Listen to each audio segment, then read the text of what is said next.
అర్జునుడి కోరిక మేరకు శ్రీకృష్ణ పరమాత్మ 2 సేనల మధ్యన రథాన్ని నిలిపాడని, తర్వాత అర్జునుడు ఎవరితో యుద్ధం చెయ్యాలో శ్రీకృష్ణ పరమాత్మ దగ్గరుండి మరి తన బంధువులను గురువులను చూపించి అర్జునుడి యొక్క నాడిని గమనిస్తూ భగవద్గీతని ఆవిర్భవింపజేసి బోధించడానికి అనుకూలమైనటువంటి పరిస్థితిలోకి అర్జునుడిని ప్రవేశపెడుతున్నాడని చెప్పుకున్నాం కదా. తర్వాత ఏం జరిగిందంటే, తత్రాపశ్యస్థితాన్ పార్థః పితॄనధ పితామహాన్ ఆచార్యాన్ మాతులాన్ భ్రాతॄన్ పుత్రాన్ పౌత్రాం సఖీంస్తథా సశూరాన్ సుహృదశ్చైవ సేనయోరు భయోరపి.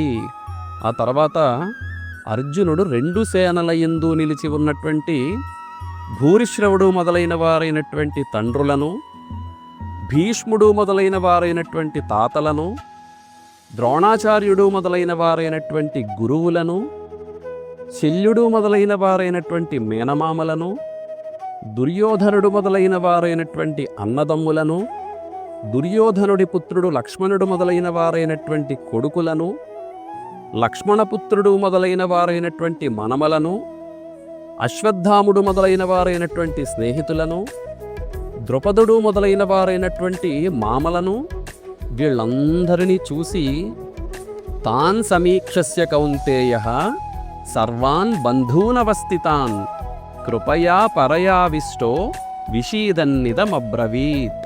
ఒక్కసారిగా అర్జునుడి హృదయంలోకి దయ, జాలి, కరుణ, కనికరం ప్రవేశించి వీరందరూ కూడా నావారే కదా, నా బంధువులే కదా, వీరిని నేను అసలు ఏ విధంగా చంపగలను అని అనుకుంటున్నాడు.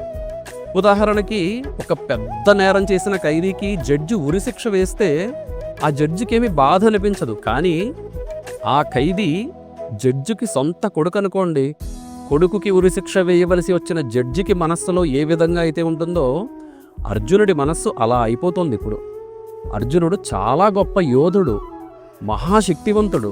కానీ ఎంత గొప్ప వీరుడికైనా, ఎంత శారీర బలం ఉన్నవాడికైనా మనస్సు విపరీతంగా దుఃఖంతో నిండిపోయిందనుకోండి, ఏమీ చేయలేని నిస్సహాయ స్థితికి వచ్చేస్తాడు. అందుకే పెద్దలు చెప్తారు, మనోవ్యాధికి మందు లేదు అని. నిజం చెప్పాలంటే మనోవ్యాధికి భగవద్గీత అతి గొప్ప మందు. ఆ మందుని త్వరలో శ్రీకృష్ణ పరమాత్మ అర్జునుడికి అడ్మినిస్టర్ చేస్తాడు, అంటే అర్జునుడికి ఇస్తాడు. అత్యంత దుఃఖంతో ఉన్న అర్జునుడు శ్రీకృష్ణ పరమాత్మతో తన దీనస్థితిని ఏ విధంగా అయితే చెప్పుకుంటున్నాడో తర్వాత వీడియోలో చూద్దాం. జై శ్రీరామ్, హరే కృష్ణ.